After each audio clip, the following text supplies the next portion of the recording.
أعوذ بالله من الشيطان الرجيم بسم الله الرحمن الرحيم قال الله تبارك وتعالى في القرآن المجيد والفرقان الحميد هو الذي أرسل رسوله بالهدى ودين الحق ليظهره على الدين كله ولو كره المشركون آمنت بالله صدق الله مولانا العظيم وصدق وبلغنا رسوله النبي الكريم الأمين السلام علیکم ورحمۃ اللہ وبرکاتہ۔ ویورز، آپ دیکھ رہے ہیں چینل 94 نیوز پروگرام فکر قرآن کے حوالے سے آج کا ہمارا ٹاپک زکوٰۃ کی ادائیگی اور ملکی نظام معیشت ہے۔ اللہ رب العزت وحدہ لا شریک نے قرآن مقدس کے اندر ارشاد فرمایا، هو الذی ارسل رسولہ، وہ ذات پاک جس نے اپنے رسول کو بھیجا، بالہدا، ہدایت کے ساتھ، وہ دین الحق، اور دین حق کے ساتھ۔ حضرت جناب سیدہ طیبہ عائشہ الصدیقہ رضی اللہ تعالی عنہا آپ سے حدیث طیبہ روایت ہے، فرماتی ہیں کہ اللہ رب العزت وحدہ لا شریک نے جب یہ ارشاد فرمایا کہ ہم نے اپنے رسول کو ہدایت اور دین حق کے ساتھ بھیجا، تو فرمایا کہ ساتھ ہی یہ بھی فرمایا کہ یہ تمام اشیاء ان کو عطا فرمانے کا ایک مقصد ہے، وہ یہ کہ ان کے ذریعے اللہ رب العزت تمام دینوں کے اوپر دین اسلام کو غلبہ عطا فرمائے گا۔ تو فرماتی ہے کہ ان ذالک سیکون تاما، کہ ممکن ہے ان قریب وہ وقت آئے گا کہ دین اسلام تمام دینوں کے اوپر مکمل طور پہ حاوی ہو جائے گا۔ فقال، تو اللہ کے پاک نبی نے ارشاد فرمایا، انہ سیکون من ذالک انشاء اللہ، اگر اللہ پاک نے چاہا تو ایسا ہی ہوگا، یعنی برحق ہے۔ انشاءاللہ کہا اس لیے کہ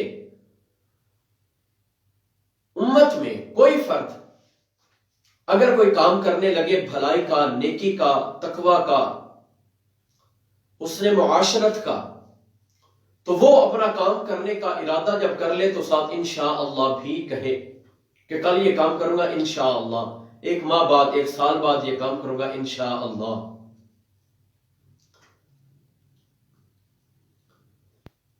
علماء مفسرین نے ارشاد فرمایا کہ خدا کیا ہے جس کے ساتھ اللہ پاک اپنے رسولوں کو بھیجتا ہے، وہ خدا کیا ہے؟ خصوصاً وہ خدا جس کے ساتھ حضور نبی آخر الزمان صلی اللہ علیہ وسلم کو بھیجا گیا، وہ خدا کیا ہے؟ تو فرمایا بالتوحید والقرآن والاسلام، توحید بھی خدا میں داخل ہے، قرآن بھی خدا ہے، اسلام بھی خدا ہے، اور یہ ساری چیزیں حضور علیہ السلام کے وسیلے سے اللہ رب العزت نے امت کو عطا فرمائی، لوگوں کو بتلائی۔ حضرت جناب سیدنا جابر بن عبداللہ رضی اللہ تعالی عنہ آپ سے حدیث طیبہ روایت ہے، لِيُظْهِرَهُ عَلَى الدِّينِ كُلِّهِ، اس کے اوپر فرمایا لا يكون ذلك حتى لا يبقى يهودي ولا نصراني صاحب ملة الا الاسلام، فرمایا کہ اللہ پاک حضور کے دین کو سارے دینوں کے اوپر غالب فرمائے گا، مگر اس وقت کہ جب اسلام کے سوا کوئی ملت، کوئی دین نہ رہ جائے گا۔ فرمایا سارے یہودی ختم، سارے عیسائی ختم، دین اسلام کو اللہ رب العزت غلبہ عطا فرمائے گا۔ فرمایا عیسائی سارے ختم، یہودی سارے ختم، حتی تأمن الشاة الذئب، فرمایا کہ حتی تأمن الشاة الذئب،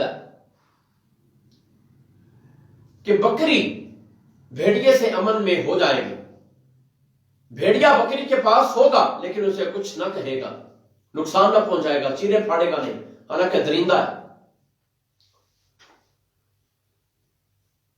وَالْبَقَرَةَ الْأَسَدَ، اور فرمایا کہ گائے یہ شیر سے امن میں ہو جائے گی. وَالْإِنسَانَ الْحَيَّ، اور انسان سانپ سے امن میں ہو جائے گا. یہ سارے موذی جانور کسی اور کو تکلیف نہ پہنچائیں گے.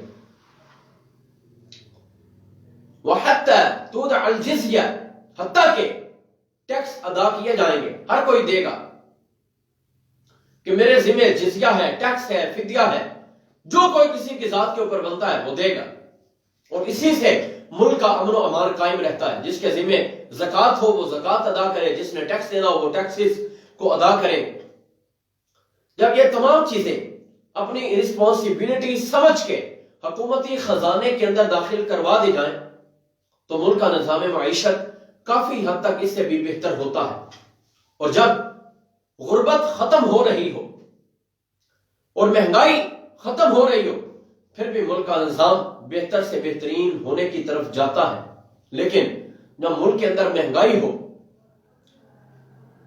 لوگ مہنگے داموں اشیاء خریدنے کے اوپر مجبور ہوں اور ان کی سنی نہ جا رہی ہو، تو یہ عوام الناس کے ساتھ زیادتی ہے.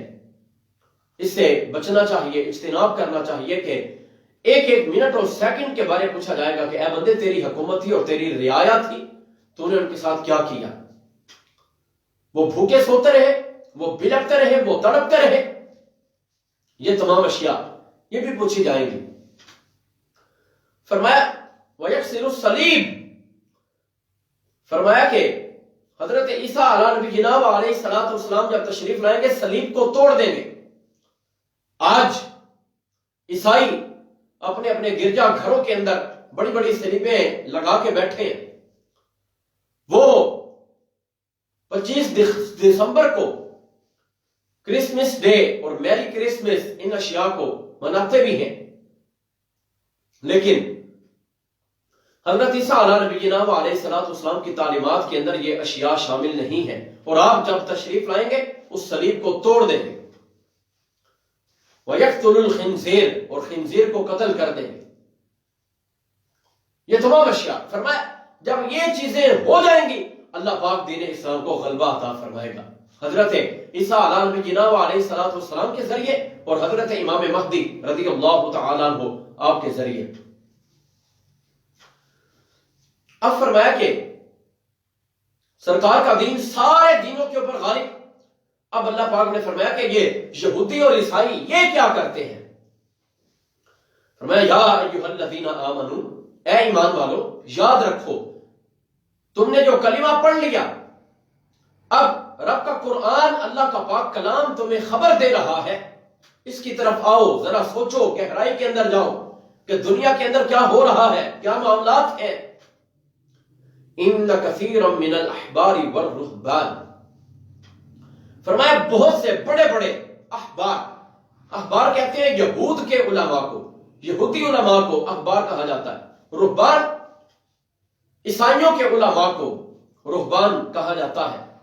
فرمایا کہ ڈھیر سارے یہودیوں کے علماء اور ڈھیر سارے عیسائیوں کے علماء لا یأکلون اموال الناس بالباطل، فرمایا لوگوں کا مال باطل طور پہ کھاتے ہیں، ناجائز طور پہ، ناحق ظلم و ستم کر کے لوگوں کا مال کھانا یہ یہودیوں اور عیسائیوں کی عادت ہے. سبق یہ دیا اے ایمان والو جب تم نے کلمہ پڑھ لیا تو ایمان والوں کا حق نہ کھاؤ، کہ یہ حق کسی کا کھانا، ناجائز تسلط جما لینا، قبضے کر لینا، یہ یہودیوں اور عیسائیوں کے طریقے ہیں. اے ایمان والو تم ان سے دور رہو، بچو، اجتناب کرو.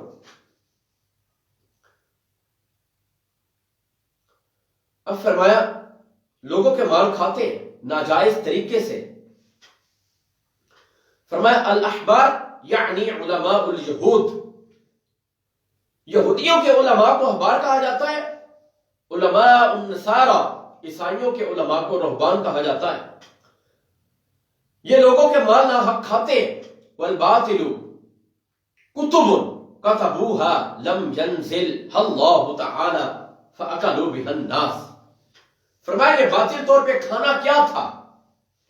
یہ کچھ کتابیں، کچھ لکھائی خود لکھ لیتے لوگوں کو کہتے کہ یہ اللہ کا کلام ہے، حالانکہ اللہ پاک نے اسے اتارا نہ ہوتا۔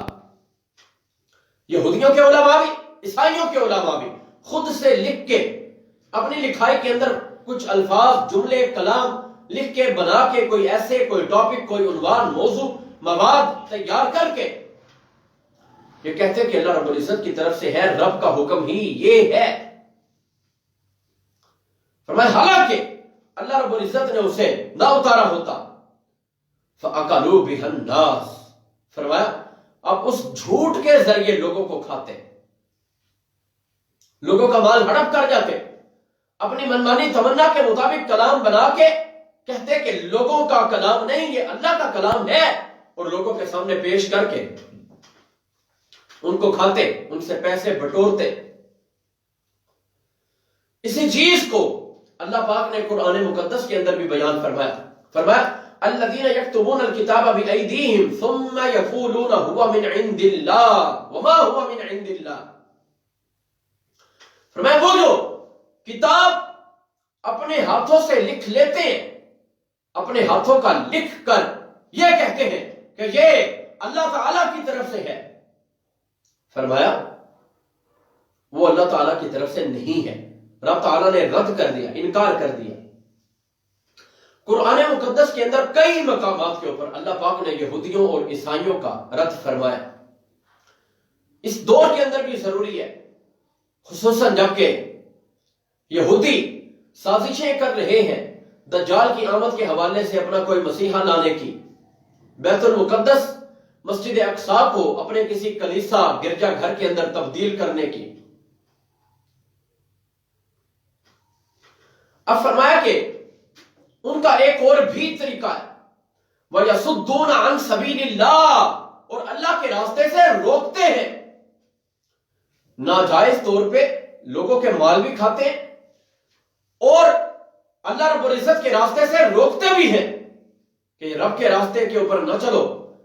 علماء کرام نے ارشاد فرمایا اللہ کا راستہ کیا ہے؟ فرمایا وَأَمَّا سَبِيلُ اللَّهِ فَمُحَمَّدٌ صلی اللہ علیہ وسلم، فرمایا اللہ کا راستہ حضور محمد مصطفیٰ صلی اللہ علیہ وسلم ہے، جو رب کے راستے کے اوپر چلاتے ہیں، اللہ رب العزت تک لوگوں کو پہنچاتے ہیں کہ یہ رب تعالیٰ کی شان ہے۔ اللہ رب العزت کی شان کو پہچانو، اس کی معرفت حاصل کرو اور اسی ہی کی عبادت کرو، یہ حضور ہی نے بتایا۔ فرمایا سبیل اللہ، اللہ کے پاک نبی علیہ السلام ہے۔ یہودی عیسائی روکتے تھے حضور کے پاس نہ جاؤ، کفار و مشرکین روکتے تھے حضور کے پاس نہ جاؤ، کہ جو پاک نبی کی درگاہ میں چلا جاتا ہے وہ تو انہی کا ہو جاتا ہے۔ یہ روکا کرتے تھے کہ روکو لوگوں کو حضور کے پاس نہ جائیں۔ معاذ اللہ، کفار و مشرکین کہتے کہ وہ جادوگر ہیں، سونا اور چاندی جمع کرتے ہیں، سچ نہیں کرتے۔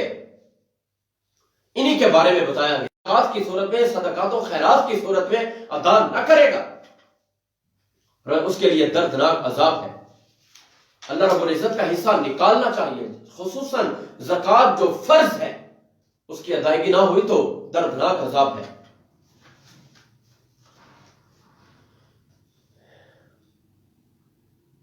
اب ارشاد فرمایا حضرت جناب سیدنا عبداللہ بن عباس رضی اللہ تعالی عنہما، آپ نے فرمایا الذین لا یؤدون زکاة اموالہم، فرمایا جو بندے اپنے مال کی زکوٰۃ ادا نہیں کرتے ان کا مال کنز ہے، جمع کرنا یہ ہے خزانہ۔ ہر وہ مال جس کے اوپر شرعی زکوٰۃ بنتی ہو بندہ نہ دے وہ کنز ہے۔ فرمایا جو سونا اور چاندی اس طرح سے جمع کر کے رکھے گا، خزانے بنا کے، اللہ پاک کے راستے کے اندر نہ دے تو ان کے لیے دردناک عذاب ہے۔ اب فرمایا وَكُلُّ مَالٍ لَا تُؤَدَّى زَكَاتُهُ كَانَ عَلَى ظَهْرِ الْأَرْضِ أَوْ فِي بَطَنِهَا فَهُوَ كَنْزٌ، فرمایا کہ ہر وہ مال جس کی زکوٰۃ نہ دی جائے، وہ زمین کے اوپر ہو یا زمین کے نیچے ہو، وہ کنز ہے۔ ہر مال جس کی زکوٰۃ ادا نہ کی جائے، پتہ چلا کہ زکوٰۃ کا ادا کرنا بڑا ضروری ہے، لازمی امر ہے۔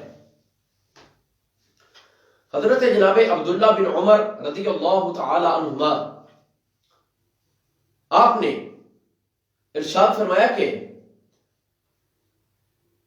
انما كان هذا قبل ان تنزل الزكاة فلما انزلت جعل الله طهرة للاموال.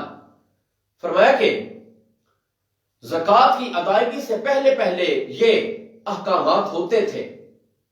جب زکوٰۃ کے بارے آیات بینات اتر گئی، اللہ رب العزت نے زکوٰۃ کو مال کی پاکیزگی کا سبب بنا دیا. یعنی اس سے پہلے پہلے لوگ جمع کرتے تھے، اللہ رب العزت کے راستے کے اندر نہ دیتے. زکوٰۃ کا حکم جب آ گیا تو فرمایا کہ رب تعالی نے زکوٰۃ کو مالوں کی پاکیزگی کا ذریعہ بنا دیا. پھر آپ نے فرمایا ما ابالی لو کان عندي مثل احد ذهبا اعلم عدده ازکیہ. آپ فرماتے ہیں کہ اگر میرے پاس احد پہاڑ کے برابر بھی اگر سونا ہو اور مجھے اس کی تعداد کے بارے پتا ہو کہ میرے پاس اتنے تولے یا اتنے ماشے پڑے ہوئے ہیں، وہ تعداد کے اندر آ جائیں اور میں جانتا ہوں، تو فرماتے ہیں کہ اس کی زکوٰۃ میں ضرور دوں گا، مجھے کوئی پرواہ نہیں ہے. وَأَعْمَلُ فِيهِ بِطَاعَةِ اللَّهِ، اور رب تعالیٰ کی اطاعت کروں گا. اللہ کی اطاعت کرنا یہ فرض ہے، یہ ضروری. رب تعالیٰ کی اطاعت کروں گا. اب فرمایا کہ ہر مال جو بندے کے گھر میں پڑا ہے اس کے اوپر شرعی زکوٰۃ ضروری ہے، اس کی زکوٰۃ ادا کی جائے، ورنہ وہ کنز ہے. کنز ہے ہی وہ مال جس کے اوپر زکوٰۃ ادا نہ کی گئی ہو. جب زکوٰۃ ہو گئی، مال بالکل پاک صاف طیب و طاہر. حضرت جناب سیدنا سعد بن ابی سعید رضی اللہ تعالیٰ عنہ آپ سے حدیث طیبہ روایت ہے، فرماتے ہیں کہ ایک بندے نے اپنا گھر بیچا. حضرت عمر ابن خطاب رضی اللہ تعالیٰ عنہ آپ کا دور تھا. بندے نے اپنا گھر بیچ دیا. جناب عمر فاروق رضی اللہ تعالیٰ عنہ آپ کا زمانہ شریف ہے.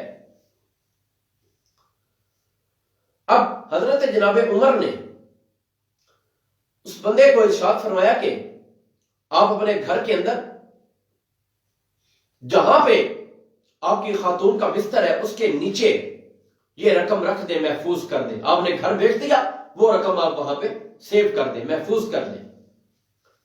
فقال، اس بندے نے عرض کیا یا امیر المؤمنین، اے مسلمانوں کے امیر، اے مسلمانوں کے بادشاہ، اے مسلمانوں کے خلیفہ، اولیس کنز، کیا یہ کنز نہیں ہے؟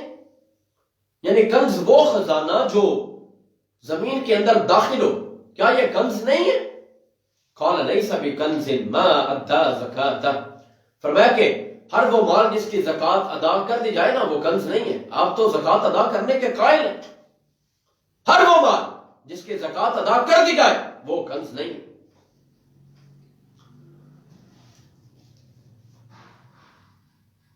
اب حضرت جناب صوبان رضی اللہ تعالی عنہ آپ سے حدیث طیبہ روایت ہے، فرماتے ہیں جب یہ آیت طیبہ نازل ہوئی والذین یکنزون الذهب والفضة، وہ لوگ جو سونا اور چاندی جمع کر کے رکھتے ہیں اس کی زکوٰۃ ادا نہیں کرتے، فرماتے ہیں کہ جب یہ آیت نازل ہوئی کنا مع رسول اللہ صلی اللہ علیہ وسلم فی بعض اسفارہ، کسی سفر کے موقع کے اوپر ہم حضور کے ساتھ تھے جب یہ آیت نازل ہوئی. فقال بعض اصحابی، کچھ اصحاب کرام نے فرمایا حضور کی بارگاہ میں یہ آیت نازل ہونے کے بعد کہ وہ بندے جو سونا چاندی ڈھیر لگا کے رکھتے ہیں، جمع کر کے رکھتے ہیں اور اللہ پاک کے راستے کے اندر وہ مال خرچ نہیں کرتے. دراصل یہ طریقہ تھا یہودیوں کا، آج کچھ لوگوں کے اندر آ گیا. کچھ بندے تو بینکوں کے اندر جا کے اپنا اکاؤنٹ جمع کر لیتے ہیں، کھلوا لیتے ہیں، اکاؤنٹ اوپن ہو جاتے ہیں، لیکن زکوٰۃ ادا نہ کرنے کے لیے وہ کبھی یہودی لکھوا دیتے ہیں، کبھی مرزائی، کبھی اور پارٹی کے ساتھ کوئی نہ کوئی تعلق بنا کے کہ زکوٰۃ نہ ادا کرنی پڑے. حالانکہ ان اموال کے بارے قیامت کے دن پوچھا جائے گا. فرماتے ہیں کہ ہم حضور کے ساتھ تھے جب یہ آیت اتری کہ ہر وہ بندہ جو سونا چاندی ہیرے جواہرات مال کو جمع کر کے رکھے، اس کے ڈھیر لگا کے رکھے، لیکن اللہ پاک کے راستے کے اندر ادا نہ کرے، خرچ نہ کرے، رب کے راستے میں زکوٰۃ ادا نہ کرے، اس بندے کے لیے دردناک عذاب ہے. فرماتے ہیں ہم حضور کے ساتھ تھے. چند دوستوں نے پوچھا کہ یا نبی اللہ صلی اللہ علیہ وسلم، کاش کے ہمیں پتہ چل جائے کہ سب سے بہترین مال کون سا ہے تو ہم اسے لے لیں کہ اللہ پاک کے راستے کے اندر پھر ادا کریں. سب سے بہترین مال کون سا ہے؟ حالانکہ ہم مال کی بات تھی، دولت کی، ویلتھ کی بات تھی، اور پھر اصحاب کرام کا اللہ رب العزت کے راستے کے اندر خرچ کرنا یہ نظریات بھی تھے. اس کے باوجود اللہ کے پاک نبی نے فرمایا افضلہ لسان ذاکر، فرمایا مال سے بہتر ہے کہ بندے کی زبان اللہ رب العزت کا ذکر کرنے والی ہو، یہ سب سے زیادہ بہتر ہے. مال اللہ پاک کے راستے کے اندر دینا یہ بھی ہے، لیکن فرمایا مال کی اصل حیثیت یہ ہے کہ انما اموالکم و اولادکم فتنہ، تمہارا مال اور اولاد یہ تمہارے لیے آزمائش ہے. فرمایا کبھی مال نہیں ہوتا تو بندہ بے صبری کا اظہار کرتا ہے، یہ بھی آزمائش ہے. کبھی مال ہوتا ہے لیکن بندہ اللہ پاک کے راستے کے اندر دیتا نہیں ہے، شکر نہیں کرتا. تو فرمایا کہ کبھی بھی آزمائش ہو سکتی ہے. بہترین یہ ہے مال ہو یا نہ ہو، سب سے بہترین مال، سب سے بڑی دولت یہ ہے کہ بندے کی زبان ہر وقت اللہ رب العزت کے ذکر کے ساتھ تر رہے، زبان کے اوپر ذکر خدا اور ذکر مصطفیٰ جاری رہے. وَقَلْبٌ شَاكِرٌ، فرمایا ساتھ ساتھ یہ بھی ہو کہ دل سے بندہ شکر ادا کرے. زبان کے اوپر ذکر خدا اور دل سے شکر خدا ہو تو فرمایا کہ سونے کے اوپر سہاگا ہے. پھر فرمایا وَزَوْجَةٌ مُؤْمِنَةٌ، سب سے بڑی دولت یہ بھی ہے کہ بندے کی بیوی ایمان والی ہو. تَعِينُهُ عَلَىٰ إِيمَانِهِ، جو اس کے ایمان کے اوپر اس کی مدد کرے. فرمایا بیوی مومنہ ہو اور اس کے ایمان کے اوپر اس کی مدد کرے. وہ بندہ نمازی ہو تو یہ نہ کہے کہ یہ تو بڑا نمازی ہے، یہ تو گھر میں ٹائم ہی نہیں دیتا. نہیں، فرمایا وہ نماز پڑھتا ہو تو وہ بھی نماز پڑھے، عملاً اس کا ساتھ دینے کی کوشش کرے. فرمایا یہ سب سے بڑی دولت. پھر اللہ کے پاک نبی علیہ السلام نے فرمایا مومنہ بیوی بندے کو مل جائے تو فرمایا وہ کیا کرے، تعینہ علی امر الاخرۃ، آخرت کے جتنے امور ہوں ان کے حوالے سے وہ اپنے ہسبینڈ کی، اپنے خاوند کی مدد کرے. کہ دنیا داری کے کام ہوتے رہیں گے لیکن آخرت کا جو بھی کام ہو آپ اس کے اندر پہل کریں، میں آپ کا ساتھ دوں گی. فرمایا یہ بھی سب سے بڑی دولت ہے. تین چیزیں اللہ کے پاک نبی نے فرمایا مانو دولت ٹھیک ہے، رب تعالیٰ عطا کرے تو شکر ادا کرو، لیکن فرمایا سب سے بڑی دولت یہ بندے کی زبان اللہ پاک کا ذکر کرے، بندے کا دل رب کا شکر ادا کرے، اور اس کی بیوی امور آخرت کے حوالے سے اس بندے کی مدد کرے. حضرت جناب عبداللہ بن عباس رضی اللہ تعالی عنہما آپ نے حدیث طیبہ کو روایت فرمایا والذین یکنزون الذھب والفضہ، قرآن پاک کے یہ الفاظ کہ جو بندے سونا چاندی جمع کرتے ہیں اللہ پاک کے راستے میں نہیں دیتے، ان کے اوپر سب سے بہترین حدیث شریف یہ فرمایا کہ جب یہ آیت نازل ہوئی کبر ذلک علی المسلمین، مسلمانوں کے اوپر یہ سخت ناگوار گزری، ذرا انہیں بوجھل سی محسوس ہوئی. وقالوا، اب انہوں نے یہ عرض کیا ما یستطیع احد منا لولدہ ما لا یبقى بعدہ، کہ اب تو اس آیت کے آنے کے بعد ہم اپنے بچوں کے لیے کچھ بچا کے رکھ ہی نہیں سکتے کہ انہیں ورثے میں کچھ دیا جائے، وہ پراپرٹی کے طور پہ، جائیداد کے طور پہ، وراثت و میراث کے طور پہ کچھ لے لیں. اب ہم کدھر جائیں؟ فرمایا گیا کہ سونا چاندی جمع کرنا ہی نہیں، اللہ کے راستے کے اندر دینا. یعنی ابھی ڈیٹیل سے پوری طرح وضاحت سے اصحاب کرام نے جانا نہ تھا. ان کے نفس پاک تھے، ان کے ذہن پاک تھے، ان کے دل پاک تھے، یہ صفائی قلب والے لوگ تھے. تو پھر ایمان کا تحفظ کرتے ہوئے یہ بولے کہ سونا چاندی جمع کرنے کا حکم آ گیا کہ یہ جمع کیے جائیں تو اللہ کے راستے کے اندر بھی دیا جائے. اب یہ حکم آ گیا، اب ہم اپنے بچوں کے لیے کیا بچائیں گے جب اللہ رب العزت کے راستے کے اندر یہ دیا جائے؟ یا فرمایا کہ سونا چاندی جمع کر کے رکھنا نہیں تو اپنے بچوں کے لیے کیا آگے بڑھائیں گے، انہیں کیا دیں گے؟ فقال عمر رضی اللہ تعالی عنہ انا افرج عنکم، حضرت عمر ابن خطاب فرماتے ہیں کہ تمہاری حاجت روائی میں کرتا ہوں، اس تمہاری تکلیف کو میں دور کر دیتا ہوں. فانطلق عمر رضی اللہ تعالی عنہ واتبعه ثوبان رضی اللہ تعالی عنہ، فرمایا حضرت جناب عمر آپ نے چلنا شروع کیا، حضرت ثوبان رضی اللہ تعالیٰ عنہ وہ بھی آپ کے پیچھے ہو لیے، آپ کے ساتھ چلتے رہے. فأتى النبی، حضرت عمر رضی اللہ تعالیٰ عنہ حضور کی بارگاہ میں حاضر ہوئے، عرض کیا یا نبی اللہ انہ قد کبر علی اصحابک هذه الآیہ، یا نبی اللہ یہ آیت طیبہ آپ کے اصحاب کرام کے اوپر ذرا انہیں بوجھل سی محسوس ہوئی ہے، وہ اس کا صحیح مفہوم نہیں سمجھ پائے۔ یا نبی اللہ آپ کرم فرمائیں کیا اس کا حقیقی مفہوم ہے؟ وہ ذرا پریشان ہو گئے۔ فقال، اللہ کے پاک نبی نے فرمایا ان اللہ لم یفرض الزکاۃ الا لیتیب بها ما بقی من اموالکم، فرمایا کہ رب نے یہ نہیں حکم دیا کہ سارے مال ہی اللہ کے راستے کے اندر لگا دو۔ اللہ پاک نے زکوٰۃ کا حکم اس لیے دیا کہ جو شرعاً اللہ اور اللہ کے رسول کا حصہ اور حقداروں کا حصہ بنتا ہو وہ اللہ کے راستے کے اندر دے دو، تاکہ جو تمہارا بقیہ مال ہے وہ پاک صاف ہو جائے۔ فرمایا یہ ارادہ تھا، یہ اصل مطلب تھا۔ اب حضرت جناب عمر ابن خطاب رضی اللہ تعالیٰ عنہ آپ ان اصحاب کرام کے لیے وسیلہ بنے اور سرکار دو عالم علیہ السلام نے ان کی مشکل کو دور فرمایا، ختم کیا، آسانی پیدا فرمائی کہ دین کے اندر آسانی سمجھو، اسے قریب آؤ، آگاہی حاصل کریں، قرآن عظیم کی تعلیمات کو اپنائیں، حدیث طیبہ کے مفاہیم کو سمجھ کے پھر بندہ اس کے مطابق عمل پیرا ہونے کی کوشش کرے۔ اب فرمایا اللہ کے پاک نبی نے یہ اشیاء اس لیے فرض کی گئیں، زکوٰۃ کو اس لیے لاگو کیا گیا تاکہ لوگ دین اسلام کی سمجھ حاصل کریں کہ جو مال ان کا پیچھے بچ جائے گا وہ مال پاک ہو گیا، اب اس کے اوپر کوئی پوچھ پکڑ نہیں ہے، وہ بندہ حسب موقع ضروریات کو دیکھتے ہوئے اپنا مال لگائے، فضول خرچ نہ کرے، لیکن زکوٰۃ ادا کرنے سے مال اب پاک ہو گیا۔ جب تک زکوٰۃ ادا نہ کی گئی تو وہ مال ایسے ہے جیسے خزانہ جمع کیا ہوا، اس کے اوپر پوچھ پکڑ ہے۔ فرمایا اللہ پاک کے راستے کے اندر جب دے دیا اب سارا مال طیب و طاہر ہے۔ یہی وجہ کہ آسانی کے پیش نظر 100 روپے کے اوپر 2.5 روپے زکوٰۃ کو رکھا گیا کہ کم ہو لیکن دینا بندے کے لیے آسان ہو، اس کی ادائیگی آسان ہو۔ اب فرمایا وَإِنَّمَا فُرِضَ الْمَوَارِيثُ مِنْ أَمْوَالٍ تَبْقَى بَعْدُكُمْ، اللہ کے پاک نبی نے مسئلہ بھی سمجھا دیا۔ فرمایا کہ زکوٰۃ کا ادا کرنا وہ اور ہے، اس کے بعد جو مال بچ جائے گا وہ پاک ہے، اور وراثت اس لیے فرض کی گئی کہ جو تمہارے مال باقی بچ جائیں وہ تمہارے بعد والے استعمال کریں۔ اب اللہ کے پاک نبی نے کھول کے مسئلہ بیان فرما دیا۔ اصحاب کرام یہ سمجھے تھے کہ شاید سارا مال ایک ہی بار اللہ پاک کے راستے کے اندر دے دیا جائے، یا یہ سونا چاندی ہم رکھ ہی نہیں سکتے۔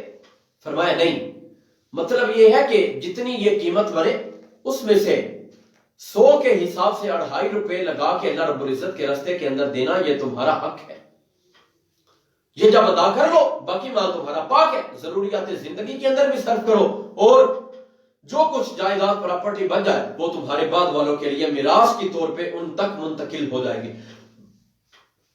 فکبر عمر رضی اللہ تعالیٰ عنہ، حضرت عمر نے تکبیر پڑھی، اللہ اکبر، کہ کیا علوم کا ٹھاٹھے مارتا ہوا سمندر مصطفیٰ کریم علیہ السلام کو رب تعالیٰ نے دنیا کے اندر مبعوث فرمایا، ایک ایک چیز کو واضح کر کے بیان کرنا، حالانکہ کلام ربانی ہے، ابھی یہ اترا ہے، ادھر پاک نبی علیہ السلام اس کے مفاہیم بھی سمجھا رہے ہیں کہ اللہ کے پڑھائے ہوئے سرکار دو عالم علیہ السلام۔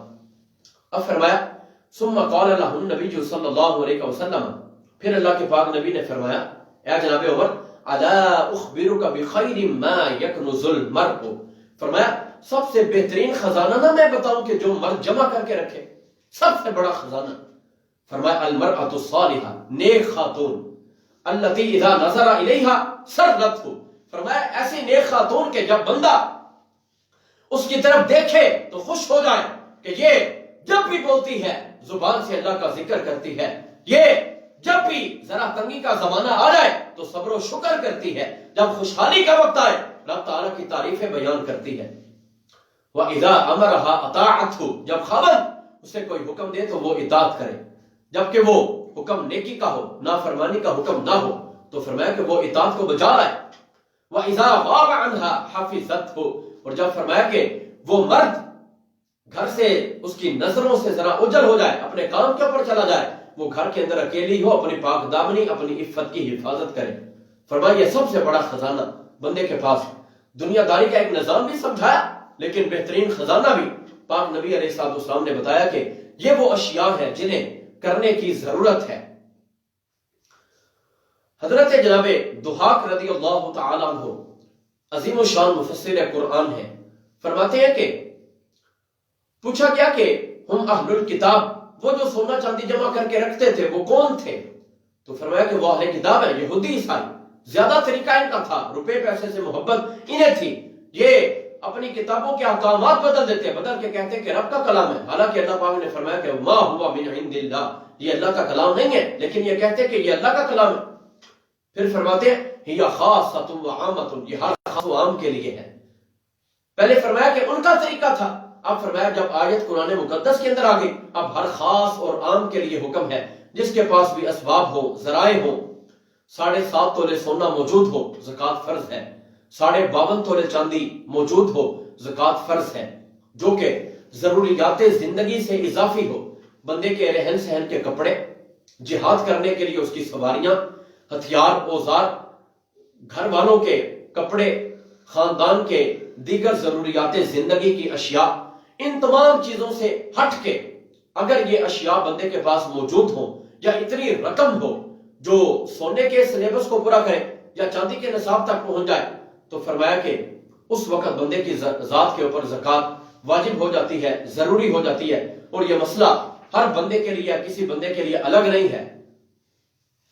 حضرت جناب سیدنا عثمان بن عفان ذو النورین رضی اللہ تعالیٰ عنہ جب آپ قرآن پاک کو جمع فرما رہے تھے، سورتوں کی ترتیب دی گئی، قرآن پاک کی تدوین کی گئی، قرآن مجید کو نکھارا گیا، اسے سجایا گیا، سورتوں کو، آیات بینات کو ایک دوسرے کے ساتھ جوڑ کے منطبق کر کے پوری طرح سے جب اسے بنایا جا رہا تھا، قرآن عظیم کا نسخہ تیار کیا جا رہا تھا، یہ کام شروع ہوا حضرت جناب سیدنا ابو بکر صدیق رضی اللہ تعالیٰ عنہ آپ کے زمانہ میں، حضرت عمر کے رضی اللہ تعالیٰ عنہ آپ کے زمانہ میں اسے مزید پروان چڑھایا گیا، حضرت عثمان بن عفان ذو النورین رضی اللہ تعالیٰ عنہ آپ کے دور کے اندر یہ کام مکمل ہوا، حتیٰ کہ آپ نے 7 نسخے تیار کر کے دیگر ممالک کے اندر بھی بھجوائے۔ حضرت علی بن مرتضیٰ شیر خدا رضی اللہ تعالیٰ عنہ آپ کا احسان امت مسلمہ کے اوپر یہ ہے کہ آپ نے علم نحو کو ایجاد کیا، جس کی وجہ سے پتہ چلتا تھا اس لفظ کے اوپر زیر پڑیں گے، یہاں پہ زبر پڑیں گے، یہاں پہ پیش ہوگا، یہاں پہ جزم ہے، ادھر شد مد آئے گا، یہ تمام علوم حضرت علی بن مرتضیٰ شیر خدا رضی اللہ تعالیٰ عنہ آپ جناب نے وضع فرمائے۔ گویا کہ ان چاروں یاروں کا، 4 اصحاب کرام کا امت کے اوپر بہت بڑا احسان ہے کہ قرآن عظیم پڑھنے کے لیے، سمجھنے کے لیے اور کتاب کو سامنے رکھ کے آسانی سے دیکھنے پرکھنے کے لیے آسان ترین بنا دیا۔ آپ جب قرآن عظیم کو لکھ رہے تھے، جب اس آیت کے اوپر پہنچے نا، تو والذین یکنزون یہ والے جب الفاظ آئے تو اس وقت تمام کے تمام یہودیوں اور عیسائیوں نے یہ ارادہ کیا کہ یہ الفاظ نکال دیے جائیں۔ تو حضرت جناب ابی بن کعب رضی اللہ تعالیٰ عنہ آپ نے ان یہودیوں عیسائیوں کو یہ فرمایا کہ ان الفاظ کو ساتھ ملاتے ہو، آیت جس طرح ہے اس طرح رہنے دیتے ہو یا نہیں؟